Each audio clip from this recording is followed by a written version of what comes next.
Hello guys and welcome back to the channel, and before we get into the meat of today's video, here's a little sauce. Why am I laughing? Well, as we look at some B25 video from the Enduring Confrontation Air RB event, oh my gosh, that was so fun, like seriously fun. It was so fun that it makes playing regular RB just not fun anymore. I got spoiled. And I'll give you a little info on the channel. I've been playing a lot of Warframe and Monster Hunter World. Oh my goodness. What a pulse pounding made for Toshio game. I greatly enjoyed the Monster Hunter titles that I could get my hands on here in America for the PSP and then the PlayStation Vita, which was the same game, just ported over to the Vita with same low resolution graphics and everything. Oh! And did you see that? People underestimate the B25, but you know, they say never head on a ME410. Well, you know what? Don't head on a B25 either. And we were pulling a little bit of a skid to obliquely fire at him, and so he walked right into our machine gun fire, and his poorly protected pilot felt the felt the difference between an ME410 and say a Focke-Wulf 190. Anyway, moving on to the video already. So we're taking a look at 7.7 Germany, and specifically the mouse. What? Honestly, we are. But on these bigger maps, instead of spending, 10 minutes getting into the battle, because I am a little bit impatient, and, maybe just getting taken out at long range by, let's see, what's at 7.7 for the Russians? Oh yeah! The Tyrann. The Tyrannosaurus. That thing has a cannon that makes its relative lack of armor irrelevant, because it can engage at extremely long range and just slice through absolutely everything that it faces, even at 7.7. That thing really should have stayed at a higher battle rating, but that is just the humble opinion of this commentator, and not at all well, forget about the Tyrann. We're not here to talk about Russian bias. So it's not Russian bias, but we're gonna quickly capture C if we can, and if we're able to capture this point, as I've said in all of my videos that feature the only light tank that Germany gets in this BR range. Yeah, we're at 7.7 in a 6.7, and it's the best performing scout tank that we have. Please, Gaijin, I would love to see some more filler in the German fleet. I know there's lots of vehicles, but they need scout tanks at the higher tiers, and they need some true medium tanks as well. However, we've captured the point, and we see the guy that's probably going to kill us because that's just the way things are when you're in the RU-251.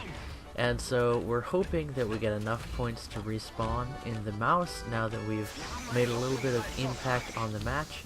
And this is going to start the ticket bleed immediately for the enemy team because they have not captured any points. And something that I've noticed about high-level matches, higher BRs in the 7.7 plus range, even in the 6.7, 7.0, the matches tend to get started more slowly.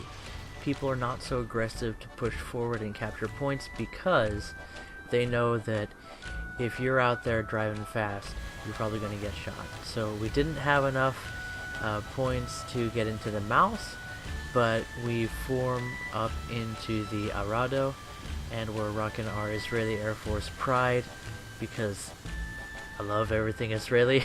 Israel's a really cool country, in case you didn't know. I went there for like a week, and it was awesome.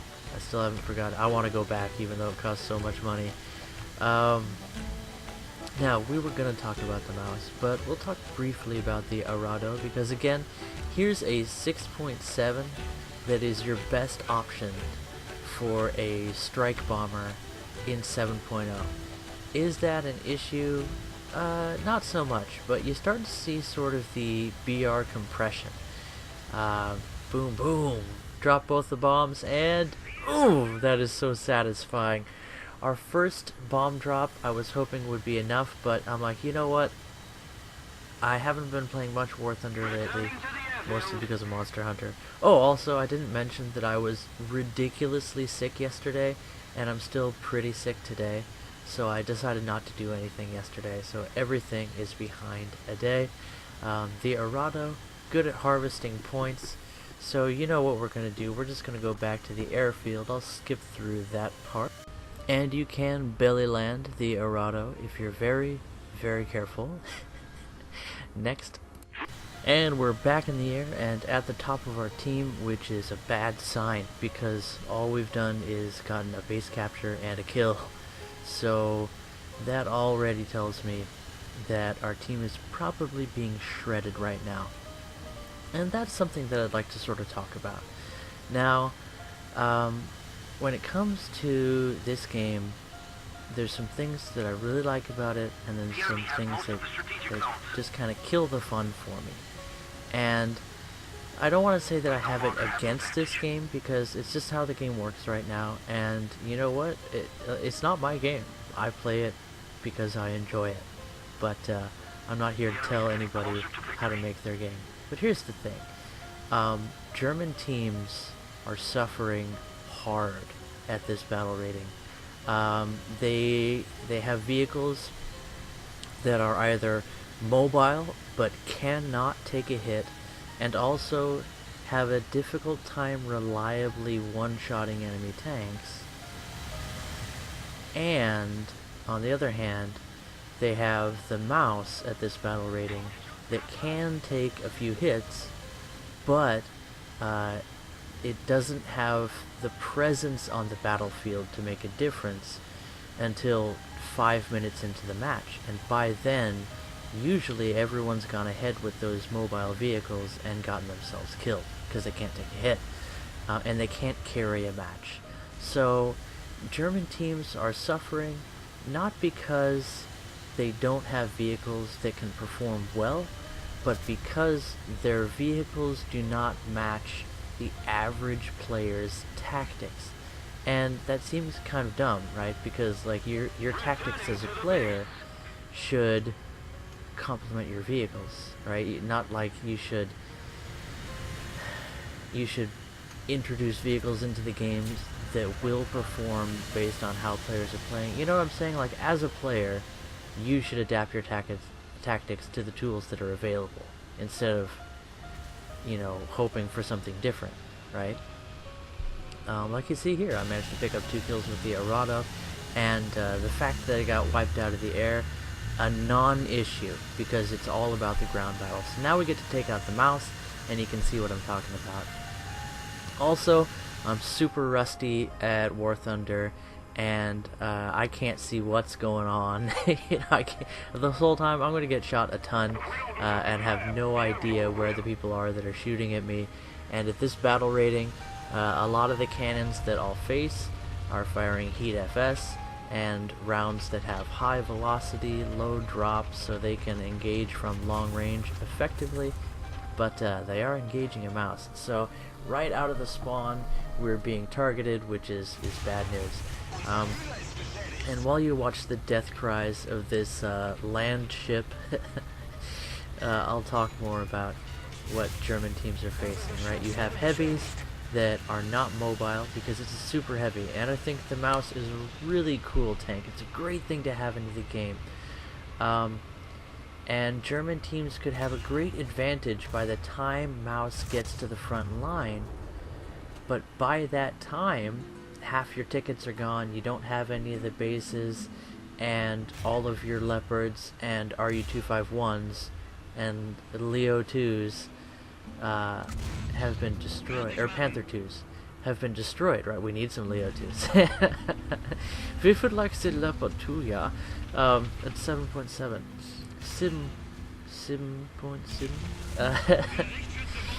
My German's not all that good. Anyway,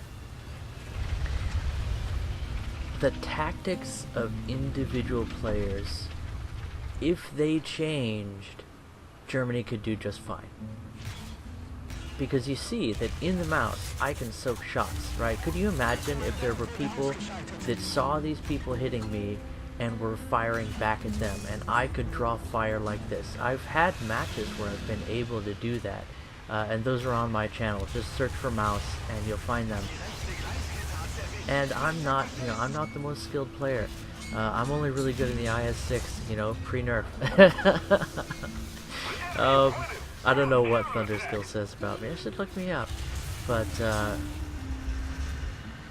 if the tactics of players changed, if people waited for the mouse to get to the front lines, and if people would play the mouse, because usually there's 2 or 3 mouse in a German 7.7 match, and they're often piloted by people that know how to use them, then German teams would do better.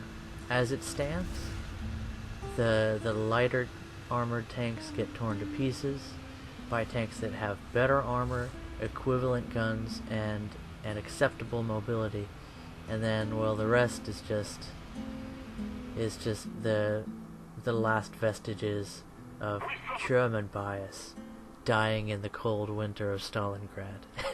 Anyway, new match, new subject. Moving on. And now for something completely different.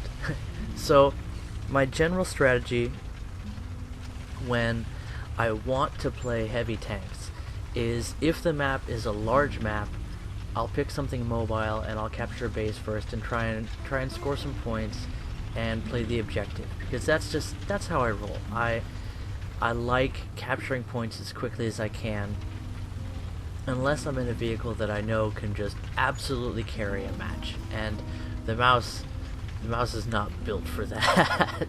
Its long-range killing potential is significantly reduced by the tanks that it often faces. Soviet medium tanks laugh at the mouse at long range because there's pretty much nowhere you can pen them except the cupola, and good luck getting a penetration there with the mouse's gun and the mouse's poor optics. Now, if you are really experienced with this tank, that may not be such a problem for you. Napalm Rat does a great job of showing what this tank can do in the hands of an expert player. But let's talk about it more from my perspective. And from my perspective, I'm terrified. So I'm really new, and this is going to be like the most boring gameplay, so I'm going to try and skip to something a little more interesting when things start to heat up a little bit, because we're just going to camp here. And the reason we're camping is not because I like to camp, but because we're in the mouse. It would take us 10 minutes to get to the B point right there, and then we would be flanked by everybody. So we have a nice boulder, that's a nice boulder, over to our left side, and we have a good view of the battlefield. We have a chance of presenting our armor in a reasonable way, so we're just gonna try and set up here. Alright, let's cut to the action. Alright, I just fast forwarded to where I'm about to shoot the gun. And fire the cannon!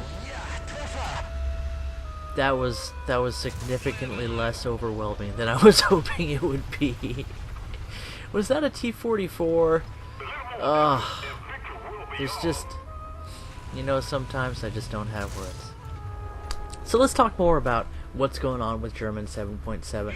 And I'm the kind of guy that I like to look at the problems long enough to identify them and then start thinking about the possibilities. I don't want to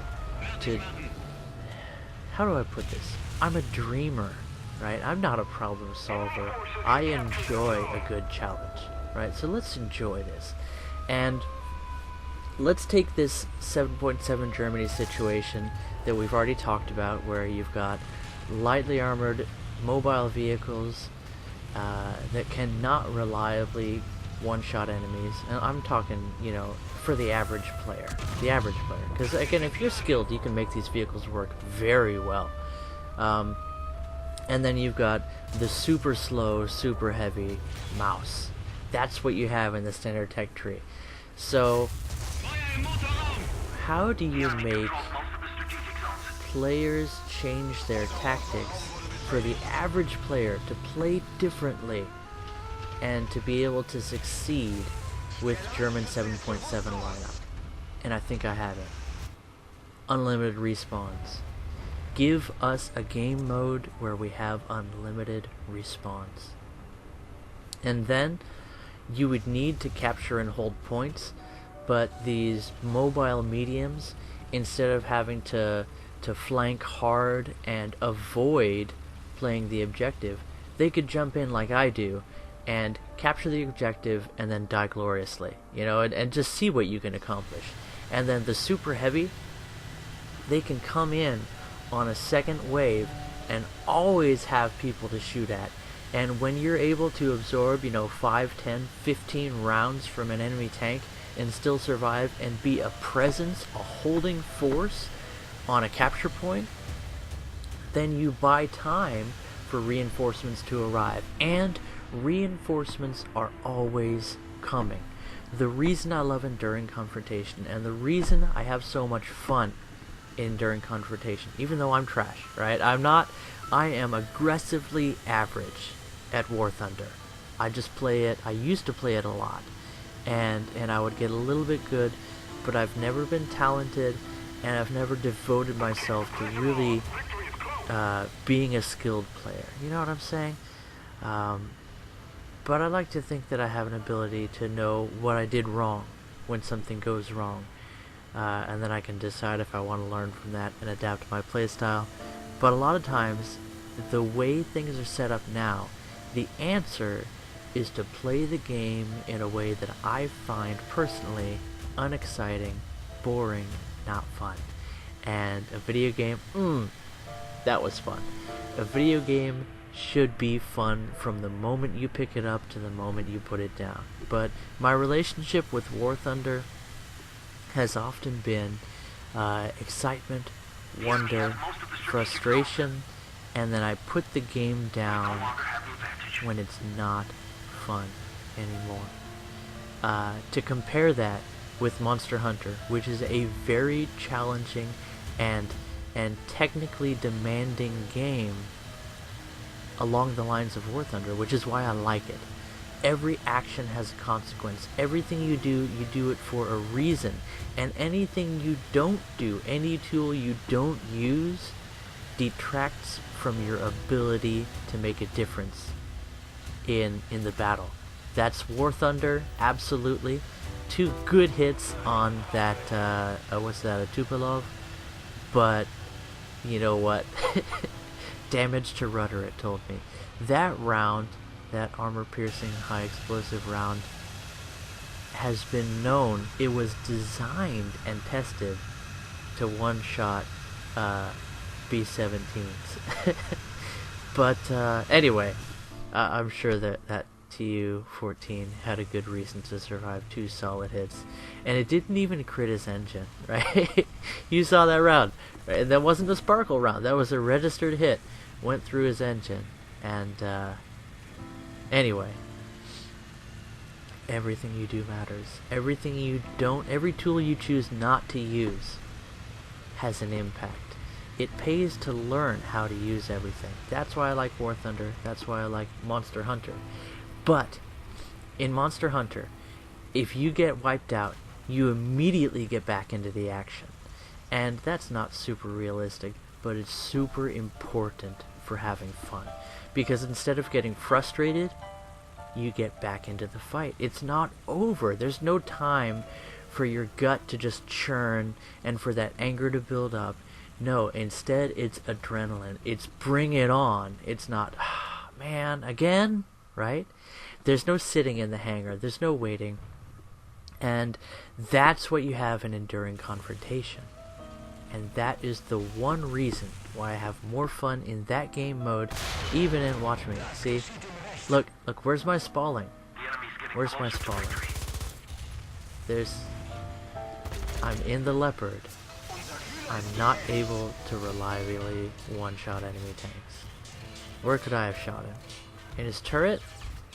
Can I even go through there? Through the whole front? Not likely, right? Can I take out his ammo rack? Even if I hit it, would it blow up? You see some issues there. What's the answer? Give me unlimited respawns. Give me a game mode where I have unlimited respawns.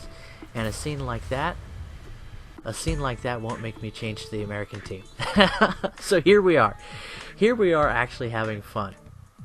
And why do I include this in a video about the mouse? Why do I include this in a video about 7.7 Germany? For comparison. And this is not, I want you to understand something really well. I'm having fun, right? This game is fun. And the reason I'm making this video is not because I want to see changes to the game. It's because this is my chance to fantasize about something that can make everything about this game more fun. And what's that? An unlimited respawns mode. Now, arcade mode, you have several respawns, so that can be good. But again, enduring confrontation. Even though I don't play Sim anymore, and even though when I first started playing Sim, it wasn't my favorite game mode. There's a lot of downtime in Sim. There's a lot of not knowing where the objectives and the enemies are in Sim, and it makes things flow more slowly, and that's not something that I really want to go for. That's the reason I don't play Sim, other than my joystick just takes up way too much space on the desk, and you know, I need room for things like dishes from food I ate or finished eating yesterday, and some old paper plates, and some baby snacks and stuff like that. You know, important things. And the Christmas tree, the little mini Christmas tree that I still haven't taken down. It's a part of the family now. It's not going anywhere. So, what am I saying here? Do I really need to hammer it home? Have you tried a game mode where you have unlimited respawns? Was that fun for you? Did that change how you played the game? Did that change how you felt when your tank gets wiped out? Was it fun? Would you like to see it come to the game in a permanent sense? I very much would. Anyway, we've got a lot more American 7.7 to look at here. And if you've stayed this long, then thank you so much. This is going to be a longer video just because I really love making War Thunder videos. That is something, making videos and sharing them with people, and it's not about like numbers. It's just like when somebody comments on my video and they were like, you know, thanks, that really helped me out. Or when they comment and they're like, you know, you're trash. Get good, bro. I love that too. Just in case you were wondering with regard to comments, I'm somebody that teaches kids, and I like my channel to be kid friendly. So if anybody leaves a comment that's not kid friendly, then it'll probably get taken down. And it's not because I personally have a problem with it. I like people to be able to say what they want. But look at that stealth shot. He's shooting through trees. I think he can see through those trees. You know what I mean? I'm not saying he's like cheating or anything, but he's using that to camouflage his vehicle. He's got a great winter camo on. He's got debouches on his tank. And meanwhile, I'm rocking my anime paint on my little toaster. And I had no bushes on because I had them on before and they were really tactically helpful. It's even in Gaijin's dev blog for that tank, the little toaster. They said T114. They said put bushes on it. And you know what? They're right. You really want to put bushes on that tank. And in case you were wondering, most of my bushes I did not buy with gold because I thought it was silly to buy a cosmetic for real money. If I'd known, I would have bought that pack of large bushes when it first came out, because that was your one chance to get them before bushes got nerfed, and there's only so many you can have on a vehicle now. There's only so many large bushes you can acquire. But most of my bushes I've gotten by doing tasks and with war bonds. So that's another good thing. Of course, the Japanese cherry blossom that I have on there is one that I got with the purchase of the heavy tank number, oh geez, it's heavy tank number 5, right? The German Tiger. Love that tank, had a lot of fun with it. 5.7, I'll have to go back to 5.7. Maybe that can be my next video, take out the German Tiger. It's been a while, and I used to be really good with the Tiger because I played it a lot. That's something that I've noticed. With the mouse, I'm sure you can do really well if you just keep on playing the mouse. You will get good. Napalm Rat is proof of that. He plays mouse and E100 quite a bit, and he's very skilled with them. He complains about them and the balancing, but then he posts matches where he does very, very well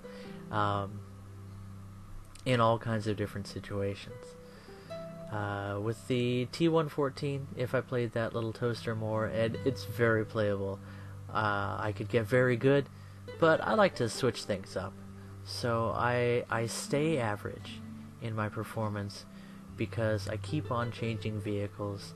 When I stuck with the IS-6, I got really good with it, and I know it was very dominant for some good reasons and some bad reasons, because it had buggy armor. But I got so good that I didn't even have to bounce shots because I just knew what the cannon could do, and I knew where to go. So if you stick with one vehicle, even if it normally doesn't do very well, it can perform just fine for you. So it's getting to that point where I should probably start summing up the video, and if I was to wrap things up, here's what I would say. It's been nice seeing you guys, and it's been nice engaging with you guys. Making War Thunder videos, making YouTube videos is my passion because I always have a good time connecting with you guys. It'd be nice if I could perform a little better in the game, but even more, I'd like to see a game mode where dying means that you just have a moment to think about what you've done and then you're back in the action. Unlimited respawns. That's what I'd like to see. Anyway, guys, how do you think that would affect the future of War Thunder? To have a game mode like Enduring Confrontation where you have unlimited respawns, where playing the objective is the only really thing that matters because that's how you end the match, that's how you win. And if you're having a bad day and you're getting wiped out, well, you can keep on trying even till the last minute.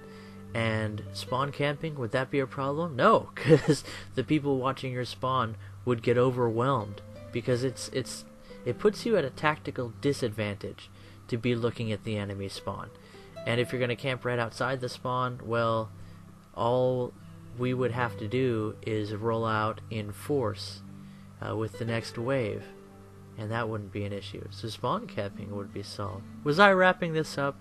I'm like the Apostle Paul. I'm like, to sum up everything, and then you say amen, and you're only halfway through the letter. If you're not familiar with Paul's letters, get familiar. They're crazy complex. You're dealing with a brilliant mind. Was I supposed to be talking about War Thunder? What? I got sidetracked once, and then I don't remember what happened next. I got distracted. Where was I? So I really should be wrapping things up. This video is getting too long. Guys, it's been great hanging out with you. And I went and I had lunch with my best friend, other than my wife. She totally is my best friend. But my best non-family friend, the best friend that I'm not married to. My best buddy Adam. He got married and his wife is having a baby. They're having a baby girl, so Tank Baby gets a backup tank to hang out with and be friends with and boss around. And my baby's super bossy. And it was really great connecting with them. I just can't even say how good it was just to have lunch with them and listen to them talk and brag about my baby girl and just connect with people that I enjoy being around. And you know what? The reason that I've taken another 2-3 minutes on the video to mention that to you is that's what you are too. It's been nice connecting with you. Anyway guys, catch you in the next video. Bye bye.